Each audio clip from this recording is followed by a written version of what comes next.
Welcome, Nerdboxers, to another episode of the Popcorn Confessional News with a Twist. That's right, we are back from Monster-Mania weekend. We got the box on like we said we were going to. And in this episode, we're going to share some of the experience with you. And you're going to see the highlights, or some of the highlights, from a Q&A session with the Scream Reunion. Now, we had talked about this, I believe, in our first news episode where we talked about Monster-Mania having a Scream-heavy convention for Monster-Mania 50. It turned out that it did, even despite some cancellations. Yeah, so there was a couple of kind of last-minute cancellations. First, there was Nev Campbell, and then there was Skeet Ulrich, and then they got Marley Shelton to come in their place, and then a few days later, she had to cancel because she has to go film. And then at the very last minute, literally a few days before the con, they got our trifecta, who we've been waiting for, David Arquette. Yes. So he was there. He has some stuff that he's going to talk about in this episode. And don't forget, it is the quest for 5,000 subscribers. And you, yes, you watching this video can help us get there. So, you've seen the other channels that are out there. We're an indie channel. And we can use your help in getting to be a bigger channel so that we can continue to focus on independent filmmakers and artists on our other shows. And you have an opportunity to win this box of cereal once we hit 5,000 subscribers that has Matthew Lillard's signature on it. Which is right there. And he wrote Stu. And then David Arquette's signature. Yes. Who's Dewey? If you don't know that, then just whatever. Now, depending on when we hit it, my wife has told me that we may get more names on it, so please, definitely, if you're not subscribed to this channel, please hit that button, share the video, and then drop a like and a comment on it because it helps expand the audience for this video that you're watching, and it brings more attention to the channel overall. And you also get to win prizes. Yeah, who doesn't want prizes, especially one that's signed by celebrities from the cast of Scream. Yep, but for every 100 comments and 100 likes, we'll choose somebody and they'll get to win something pretty cool. And also, I wanted to say, for any of you out there that have not been to a convention but have thought about going, if you get the opportunity to go to one where they are having the cast of Scream or some of the cast of Scream, go to that one. Let that one be your first experience because that cast is unlike any other. We've been to quite a few cons, seen quite a few cast members and Q&As for lots of different movies, and these celebrities, they don't act like celebrities, and they go above and beyond, and they make your experience so worth it. Yeah, and we've been going to conventions for 10 years. Yes. And Monster-Mania, almost every single show in those last 10 years, which is a lot of shows. Yes. So if you've been on the fence about going, if you have questions about going, drop those in the comments as well. Myself, Jen, Donna, Jean, more than happy to answer those questions. Yeah, and depending on where you live, Monster-Mania has quite a few different shows. They do have two currently in Cherry Hill, New Jersey, which is just outside of Philly. They do that one in March and in August. They have one in Hunt Valley, Maryland, which is just outside of Baltimore, that currently runs end of September, early October, but they are going to have one in April now in Hunt Valley as well, starting in April of 2023. And in November, do they do that in June too? No. In Oaks? Okay. And then in November, they have a show in Oaks, Pennsylvania. So tune in the next week or so, we'll share the video about the Hunt Valley experience, and Dave Hagan himself will be on that episode. So, until then, enjoy this Q&A. Quite a bit. The line I'm known for, my name's not Jesus, was actually Wes Craven's line. He goes, well, we need to fill this moment. Just say something to Courtney as you're grabbing the camera, and we did a few takes, and then he leans in and goes, say, my name's not Jesus. And hence, that's the one. Like, having Wes was just, working with him was just a dream in general, and he was such a sweet, soft-spoken, but amazingly twisted kind of guy. Like his sense of humor, he's like a professor, really. But, you know, he has this wicked sense of humor and this incredible love for music and film and horror. He just loved scaring you, you know, it's really what he loved doing in the most sort of technical way. But I don't know, we just had a lot of laughs, we just had a lot of fun. But they let me sit in the back, and they just said, you can't let anyone see you. But I got to watch Wes watch the movie, and it was my favorite thing in the world. Because you'd be sitting here, and you'd just look around, and then they'd be going, ha ha! And then, ha ha ha! Like, you'd get the scream laugh thing that he'd always get, and he would just be like, so it was just so awesome to watch Wes watch his film, and how it had a reaction from the audience. You said the scream laugh. That reminds me. Remember, we had a dinner at Wes's house before we went up to Santa Rosa. But he said something to us that always stuck with me, because I had worked with him a couple of times before. And the last movie had been, I had a small thing on Vampire Brooklyn, but Wes said to us, he goes, we're making a satire of horror films. We're making a satire of the genre. However, we must never fall in the trap of thinking we're making a comedy. Because as I learned a very valuable lesson on my last film, if it is not scary, it will not be funny. So, you know, he pulled off that perfect balancing act and got a lot of laughs and screams and laughter. So. I decorated the whole room in blacklight posters, lava lamps, and like black lights with them, and like beaded curtains, like the whole thing. You had a boat that was the size of the table. Oh yeah. This enormous boat. Yeah. I had, It was very strange. Yeah, remarkable. I do think the thing that's interesting about that whole thing is that nobody knows, or nobody knew in that moment we would be here celebrating that movie 25 years later. When I was a kid. The guy that flashed me when I was selling maps to Stars Homes. That guy scared me. I was like 11. Yeah, that was creepy. Halloween. I was my freshman year of high school. As I said many times, there were 3 movies that made me want to be in movies. Animal House, Star Wars, and Halloween. They came out when I was about 14. And I came from a small town in Kentucky from a blue-collar family.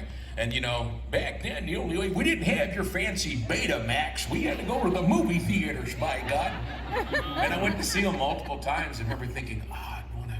But that feeling, that communal sense of fright. I saw this cool video on YouTube where they had done a infrared filming of the audience watching Halloween in 1978. And just that feeling. Remember the first time when Michael Myers sat up in the front and that shock, we hadn't seen it. That addicted me. And here we are. So my earliest memory of getting scared from a movie is those stupid flying monkeys. I hated the flying monkeys. That scared me. I lost sleep over the flying monkeys. I won't watch until the day. I'll turn that section off. No, I hate the flying monkeys. That's it. Dave? I love The Shining, but when, I know what I mean, yeah, sure, that performance by Jack Nicholson. And Jaws, like when I was a kid, like when that first came out, yeah, didn't go in the ocean very much. I hated The Exorcist. Your puppy's cute. All right. Here's my whole thing about these moments. My whole thing is like our job, you think it's glamorous and always awesome and always perfect. And our job in this moment is to tell you about our lives for real. It is not always great. We are not always on the up. Shit ebbs and flows. And I think it's more important to talk about when shit is hard than when it's all glorious. Yes, Scream was fantastic. But for 1 second, if we can articulate to you what it's like to struggle through, then we may help somebody else in this audience as well. So can you guys just talk about for 1 second what it's like to be a character actor? What it's like to persevere through a long career as a stuntman and somebody working in this industry? Like, the ups and downs is legit. Well, I was once asked at a panel for these kids from North Carolina School for the Arts. Most were wanting to work behind the camera. One very industrious young man on the front row said, "Mr. Brown, how can I best prepare myself for a career in Hollywood?" And I said, "You really want this? You want this more than anything?" He says, "Absolutely." So the thought came to me full formed there. I will share with you now the best piece of advice I could give anybody who wants a career in the arts, in any sort of art, anything that requires self-expression and requires your spirit. What you need to do to prepare yourself is to recruit about 10 or 12 of your friends, people you trust, that you know well, and you line them up, one right after the other. And then you stand in front of them, spread your legs, and have each of them kick you in the nuts as hard as they possibly can. And if you get through all 12 without being in a ball of tears on the floor pleading for mercy, you're ready to get started. If you cannot take rejection and failure, this will kill you. So you just have to learn to, you plan to turn around! Turn around! Behind you, kid! Behind you!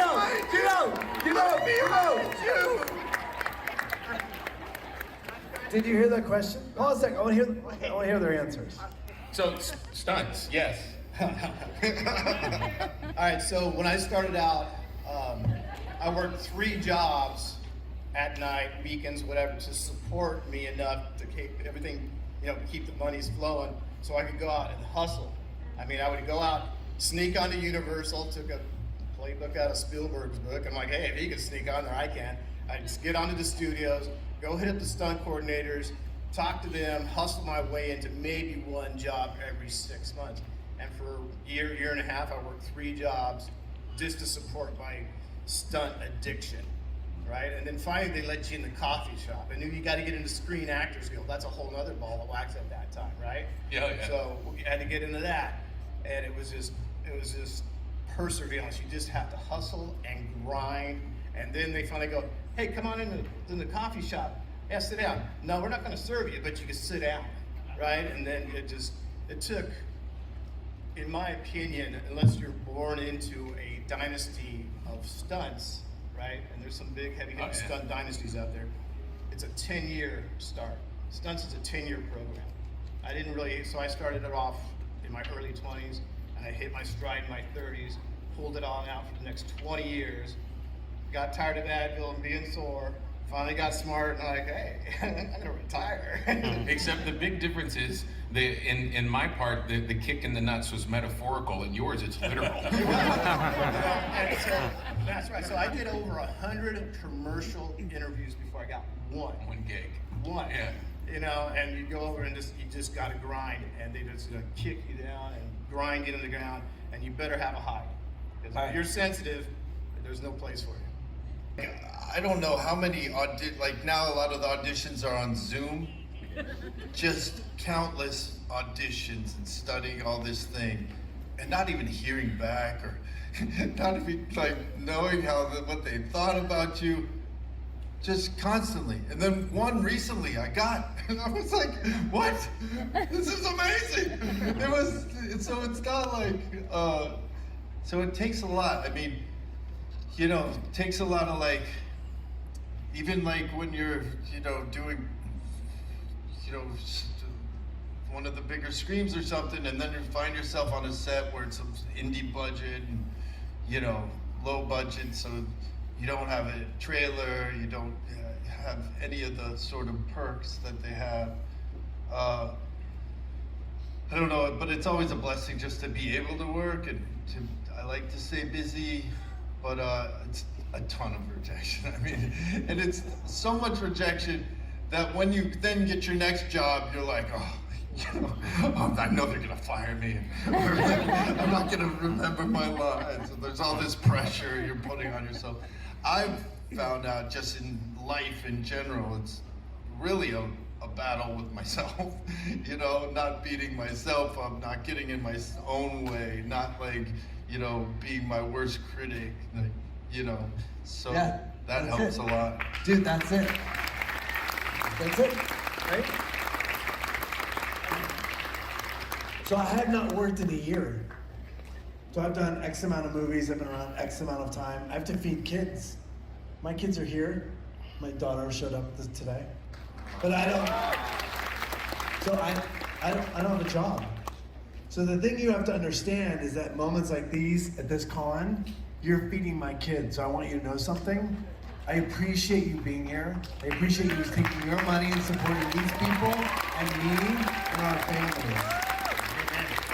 You may not hear it enough this weekend, but we are grateful and thank you so much.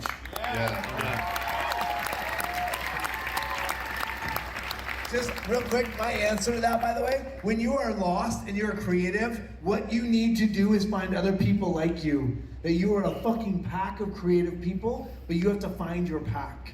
Travel with people that are like you. End of story. Next question. And you have to create. You have to create too. Yes. You have to create. It doesn't matter if you're getting paid for it or not. You do your thing. This is the best thing that ever happened. Don't turn it on. Please don't turn it on. I just want to say, I don't have any kids. I don't have any kids, but I'm so hungry. So I'm just saying, I mean, do you have to have a kid to make a couple extra bucks? Who wants a combo? I auditioned multiple times, and because Wes Craven liked me, he gave me a break. It was really, he gave me a career because of that. I was very lucky. Me too. Dewey was written as this like big like football jock. And I was like, I think I could do something different with him, Wes. And he was like, wow, let me think about it. So yes, he too gave me a career. I had worked with Wes on, I went out to LA, had just moved out there from Chicago, went out to try it out. I got a pilot, and I got a TV movie, and I called my wife and I said, we have to move out here because this is low-hanging fruit. So we moved, the pilot didn't get picked up, the movie came and went, and I had 7 months of nothing. And I'd been doing pretty well in Chicago. Anyway, the same casting director who did the pilot had called and asked for me. And so I went in, they said, you know, they're super secret, it's a Wes Craven project. They're not giving the script out. You have to go to the office to read it. So I have my second favorite scary movie ever is Nightmare on Elm Street.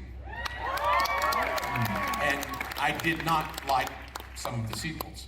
So I didn't know at that time that Wes didn't have anything to do with anything except Dream Warriors. So I go to the office and it says Nightmare 7. And I thought, shit. So I start to read it. It was the first meta horror film before this. So anyway, long story short, I got cast in it in one scene, nice scene. At the end of the night, Wes, we're like 3 or 4 in the morning when we wrap because we shot at a hospital. There's a knock, I'm in the honey wagon, you know, the tiny little dressing room, and there's a knock on my door. I'm like, oh. So I open the door and it's Wes. And he said, hey, I'm so glad Gary pushed for me to hire you. This is really good. Here's my number, let's stay in touch. So that's what led to future movies. And then I got Scary Movie, it was called Scary Movie, as you probably most know. And I heard everybody talking about it.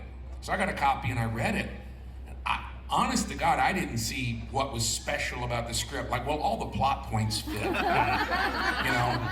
But, and a lot of those movies that, because Kevin and I are the same age, so a lot of the movies that we watched that influenced this film, a lot of them didn't make sense. But anyway, I didn't see it until we got there and we shot it. So that's how I ended up in it, a phone call from Wes. And I called their office and said, hey man, I just read this Scary Movie. And his assistant, Jeff Fenner, at the time, he said, actually, we were talking about you. I think Wes wants you to be the Kenny Cameron, the guy. So that's it. Yeah. Well, I took the easy route. And, you know, from the stunt side of the world, you have a stunt coordinator who's the boss. And Tony Caesar, who was the stunt coordinator second unit, he did 18 of Wes's films. Mm-hmm. And I probably did 6 to 8. So I knew Wes, I knew Tony. Tony and I are still in touch to this day, you know, great friends. Families grew up together. And I had a history with Drew, because I worked with Drew on a few other films. And he goes, hey, we got this opening sequence. Why don't you come on up here and and let's do this. I'm like, okay, I'm a working stunt guy, so I'm like, yeah, sure. And so that's how I hit Scream 1. Then he brought me back for Scream 2. I did You worked with Wes prior to that? Yeah, we did. I think we did Which Nightmare. ones? You did Nightmare. Right? Nightmare was on that one. People Under the Stairs. Like, what year was that?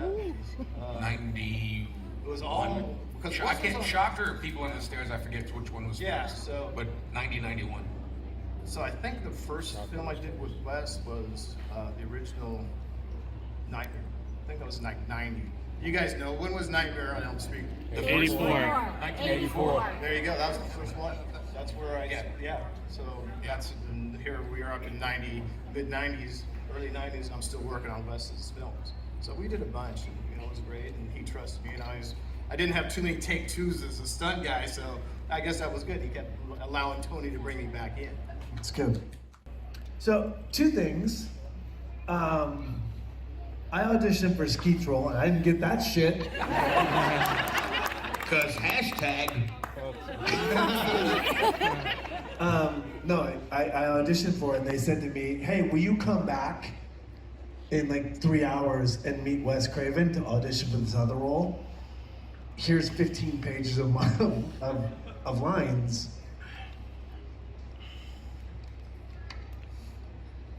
Sorry, that kid's killing me. And I jumped in and I did it, and he gave me the job in the room. But the important part is that we were shooting the movie. We talk about hope and how you continue and persevere, which I think is super important, way more important than talking about success. It's like, how do you fucking survive? And so in the movie, we're shooting the movie at one set cell phone, and Wes had the cell phone, and I had to call my mom. It was my mom's birthday. And so I found Wes, and he was talking to Marianne, the producer. He's like, we were just talking about you. I'm like, why? He's like, well, we were just saying that one day you're gonna win an Academy Award. And I said, well, you should call my mom and tell her that. It's her birthday. And you have the only cell phone. And so she did. He picked up the phone, called my mom, and said, someday your son's gonna win an Academy Award. So in moments like this, when I haven't worked in a year, and you start to wonder if you're ever gonna work again, you like have to hold on to these little trinkets of confidence. And so for me, Wes Craven, in that moment of like one day you'll win an Academy Award, is the thing that lets you have hope that someday you're gonna work again. I want to say thank you again for being here tonight. Thank you, Dave, for having us all, for helping us speed our family. We are so grateful that you're celebrating with us. So thank you so much. Ladies and gentlemen, please a big round of applause for everyone.